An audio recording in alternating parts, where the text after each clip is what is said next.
Kaut kas manā sirdī notiek šajā vakarā. Pjānšu studijā. Diezgan mistiskas lietas.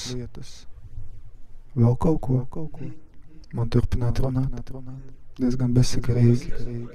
Kaut ko interesantāk. Es gāju mājās kaut kad šonedēļ, pēc klipa prezentācijas, jā. Oriols ar Eliotu mani paķēra taksu un izmet pie vērtu, vai ne? Es pats izkāpu izmetu tādā garā, vai ne? Un es gāju un iedomājos, es redzēju beigtu vārnu, kas bija, ar kājām gaisā. Un viņi bija sastingusi. Es nezinu, vai viņi bija sasalusti vai kas. Es nezinu, kā var tā nomirt. Kā putni šitā var nomirt? Tas izskatījās baigi. Es gāju. Tā. Vēl kaut ko? Podcasts punkts. Labdien! Punkts, podcasts. Labdien! Labdien, podcasts punkts, hip-hop aktualitātes jaunum, visi jūsu sirdīm un ausīm. Šodien mums ir ciemos žurnāla Krīm viens no galvenajiem redaktoriem, Edgars. Sveiks! Labvakar, labrīt, vai kā kurā stundā klausās. Mēs parunāsim attiecīgi par žurnālu veidošanu, izdošanu un tādā garā. Varbūt sāksim ar to, ka pastāst, cik jau numuri ir iznākuši un kad būs jaunais numurs. Ir tā, ka taustām ir iznākuši 2 numuri. Pirmais bija, tur bija Jay-Z uzvāka, un otriem bija Kanye Wests. Un tad jau gana ilgu laiku bija doma, ka jābūt arī jaunajam numuram. Šitie 2 čaļi arī zina, kas blakus sēž, jo viņi arī tika intervēti, bet tur jāpastāst droši vien kaut kā tāda vēsture, ka tas žurnāls, viņš ir kvalitatīvs. Tie, kas redzējuši, lasījuši, šķirstījuši, viņam, materiāli viņš ir ļoti kvalitatīvs. Un principā tas žurnāls nav domāts, lai nopelnītu, bet tur vairāk sanāk investēt. Līdz ar to ir gana daudz investēts, un plus vēl mums tagad valdība visādas jokus izmet ar tiem PVN, tad principā varam teikt, ka žurnālam 3. numuram jau vajadzēja būt pirms kaut kāda mēneša, bet taustāmā veidā visticamāk, ka viņš vairāk nebūs. Tiek domāta jauna koncepcija, lai šī lieta virzītos, jo līdzīgi tāpatās, kā jūs taisat podcastu, tā arī tas žurnāls vairāk vai mazāk ir tāda idejas lieta, kur ir cilvēki. Jā, bet cilvēkiem jau patīk. Un ir jau tas klausītāju un interesantu loks diezgan liels. Principā, tie nav 10 cilvēki. Ja runā par tirāžu, tad man šķiet kaut kādi 500 eksemplāri bija nopirkti 2. numuram. Jo 2. numurs bija pieejams arī Narvesinos, bet tur jau tā lieta, ka it kā šķiet, cik viņš maksāja, ja nepilni 2 lati. Pat nepilni 2. Un it kā tā cena ir gana forša, un liekas, kas tur izdot, un tas viss atnāk atpakaļ, bet ir preses tie izplatītāji, kas prasa savu procentu, un tas viss kopā savāds tā, ka beigās sanāk tikai investēt un ieguldīt, un to naudu atpakaļ nedabūt, un tā kā, diemžēl. Kur vēl var iegādāties? Tātad, ja interesants gribēs meklēt šo žurnālu? Viņi vēl ir, viņi nav visi izpirkti. Žurnāli vēl ir. Droši var iedrošināt uz streetshopiem. Adreses gan nenosaukšu. Var arī doties uz Narvesiniem. Arī ne visos, bet lielākajos Narvesinos žurnāls ir pieejams. Un tad uz nākotni principā ir tā doma, ka žurnāls varētu būt pieejams internetā, PDF formātā, par kaut kādu simbolisku samaksu. Un kaut kā tā. Jo materiāls un principā, ko intervēt un ko runāt, jau ir diezgan daudz. Un tur arī bija tā žurnāla tematika, izvērsta, ka ir ārzemes. Protams, ka ir cilvēki, kas katru dienu lasa visus šīs portālus un iet cauri ziņām. Bet ir tādi, kuri laiku pa laikam kaut ko paskatās. Un tad, protams, ka ir baudāmi, ka tu vari palasīt šo žurnālu ne tikai mājās, bet arī tramvajā, trolejbusā vai sastrēgumā. Man jau liekas, ka tur tā atšķirība ir tajā, ka internetā var jebkurš Jānis no Mazirps uztaisīt lapu internetā un rakstīt kaut ko par hip-hopu, vai ne? Bet tad, kad iznāk kaut kas taustāmā formātam, ir jau cita vērtība. Jā, protams, es saku, vairāk es dzirdēju tādas pozitīvas atsauksmes. Vienīgā smīkņāšana bija par to, ka viņš iznāk tik reti. Bet tas ir tīri uz finansiālais tur ierobežo. Ir jau, man liekas, citi žurnāli arī, kas iznāk pietiekami reti, Latvijā, teiksim tā, ka negluži uz regulārās bāzes, ne? Ir Veto, ir Triecienspēks. Jā, es pat Triecienspēku. Bet Triecienspēks forši, viņi jau ilgus gadus izdod. Viņi laikam arī kaut kāds 4 gadā kaut kādus laiž. Es pieļauju, ka viņiem ir sponsori, un cik es skatījies, šobrīd ar sponsoriem arī ir, kā ir, jo droši vien vēl kāds pāris gadus tā arī būs. Interesanti bija, šodien man parādīja draugs, ka ir izveidot mājaslapa, kur var tā kā nobalsot par to, ka Zviedrija mūs okupē. Es dzirdēju šo joku. Tur jau bija kaut kādi 6500 cilvēki pieteikušies. Tas ir smieklīgi. Bet fakts kā tāds. Katrā jokā vai ne ir kaut kāda daļa. Jā, patiesības. Par žurnālu. Viņš ir tā kā tas nosaukums, tas ir no ārzemēm kaut kur vai arī no Latvijas? Tas ir ārzemju nosaukums. Jā.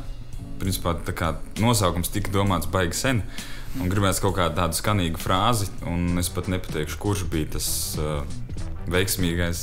Kas bija tie cilvēki, kas bija pirmsākumā pie idejas, kas izdomāja šo koncepciju? Godīgi sakot, pie idejas tie bija mēs vairāk cilvēki, un, teiksim, ja es nosauktu vārdus, tas nevienam neko neizteiktu, bet būtiski man šķiet, es varu runāt kā cilvēks, kurš to veidojas, var pastāstīt varbūt īsi par sevi, ka man ir žurnālista izglītība, es ar to ikdienā nodarbojos un ar hip-hop, kā mums ir tagad modē, tur nolikt, cik gadus esi pazīstams ar hip-hop, tad droši vien tas ir vismaz 5 gadi.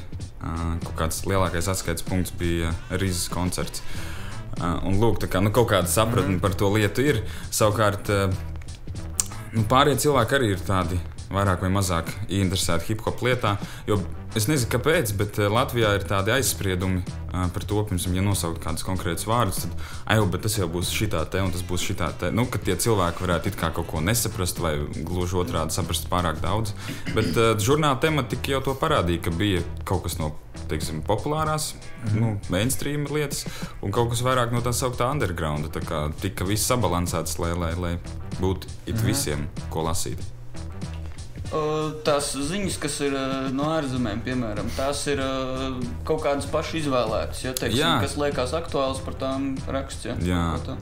Principā tās aktuālās ziņas varbūt tur bija nedaudz lažas ar viņām, jo tā kā laika nobīda. Man šķiet, ka lielākā vērtība tur tomēr bija tām te intervijām, jo, piemēram, gan ar DJ Premjeru, gan Čarūs, laikam, neiegāja, bet arī Oniks neiegāja, bet ar tiem te visiem izpildītājiem tika runāts arī klātienē, un tas bija pilnīgi tā kā cita pieredze, protams, ka cilvēks, kurš ikdienā redzi vai internetā vai arī televizorā, kas attiec dzīvē, un tad jau rodas kaut kāds katram, protams, savs priekšstats par to. Man liekas, ka diezgan vērtīgs bija arī intervijas ar latviešu izpildītājiem, man liekas. Jā, arī latviešu izpildītāji. Jo katru dienu presē tu neizlasīsi intervijā kādu LV reperi, vai ne? Ja, protams, viņš, teiksim, ar Devices kaut kad bija redzējis, ka tu diezgan traki, tu bija baigi traki, jā. Bet tas jau bija kaut kādu laiku. Bet ar tādu, kas saprot, kas notiek un kas labu mūziku taisa, es domāju, tādiem jau ikdienā ļoti maz, ko presē var lasīt. Tā ideja jau principā tam žurnālam bija tāda, ka runāt par hip-hop nevis tikai tādā ziņu kontekstā, kas varbūt parādās žurnālā Sīrups vai Aveni, ka tur kaut kas par Eminemu vai vēl kādu, teiksim, tādu zināmāku izpildītāju, kurš ar ko tur izšķīries vai tādējādi, bet, parunāt par lietu. Un tā ir tā galvenā vērtība, es domāju. Vai žurnālā ir brīva vieta reklāmai? Brīva vieta reklāmai, es domāju, kāpēc ne? Jā, tad, ja kādam interesē, tad viņam droši vien jāraksta vadībai, vai kaut kā tā? Vadībai. Jā, ar par tiem kontaktiem. Droši vien varat sūtīt e-pastus kaut kur. Tur droši vien būs apakšā zem podcastu, jā? Apakšā, jā, norādīts, kas. Un tikpat labi, es domāju, kaut kādas idejas vai ierosinājumus arī droši var sūtīt, jo varbūt ir tāds ierindas cilvēks, kurš tikai klausās hip-hop un viņam šķiet, ka viņš ļoti labi raksta. Viņš var to materiālu uztaisīt, bet tur tomēr ir specifika, ka vajag nedaudz no tā žurnālistikas viedokļa. Es negribu teikt labāk vai kā, bet vienkārši profesionālāk. Tas skan, ka ir konkrēta struktūra un konkrēta forma, kā tiek preses raksti veidoti. Un tīri tāda, koriģēšana var notikt, bet principā jau tur cilvēki, katrs kā saprot, tā arī raksta, un tad kopīgi paskatāmies, ko un kā. Tagad ir kaut kāda skaidrība, kad varētu būt, piemēram, pieejams tas nākamais žurnāls aptuveni? Principā tā doma... Īsti droši vēl ne. Un kāda ir tā adrese, kur viņi varēs novilkt vai iegādāties? Principā es gan negribu baigi daudz stāstīt, jo es pats īsti nezinu, bet es pieļauju, ka būs viena hip-hop saita tā kā rekonstrukcija, un tad uz tā bāzes arī būs pieejams žurnāls Krīma. Tas noteikti būs nākamgad, šogad ne, pēc jaunā gada mēs varētu. Protams, konkrēts datums es negribu solīt, jo vienmēr sanāk kaut kas noiet greizi, bet es domāju, kādu mēnesi pēc jaunā gada tas būtu tas atskaites punkts, kad varētu arī parādīties šis te jaunais produkts. Skaidrs. Jā, jauki. Kādi novēlējumi podcastu klausītājiem vai kā tā? Novēlējumi klausieties. Lasītājiem žurnālu. Klausieties podcastu. Podcasts jums izstāstīs, kas notiek ar Krīmu. Podcasts ir, iznāk biežāk nekā šis žurnāls. Mēs jau reizēm arī kaut kur pazūtam uz pāris dienām. Tā, labi, paldies, ka atnāci. Paldies jums. Tā, tiekamies, saklausamies, sarakstamies un salasamies. Visu labu, podcasts punkts.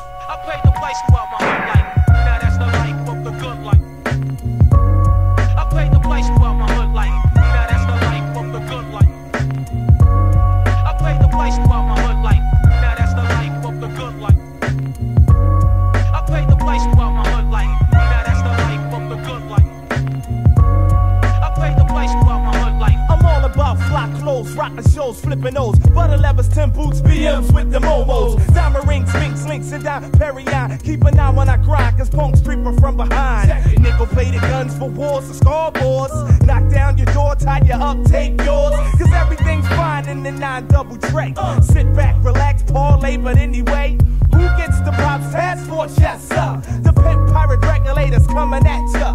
With more cream than kingpins, don't try to jam me. Come press your luck and you're gonna get whammy. Buck, buck, buck, that's all you're gonna hear. Gun smoke in the air, bullet in your rear.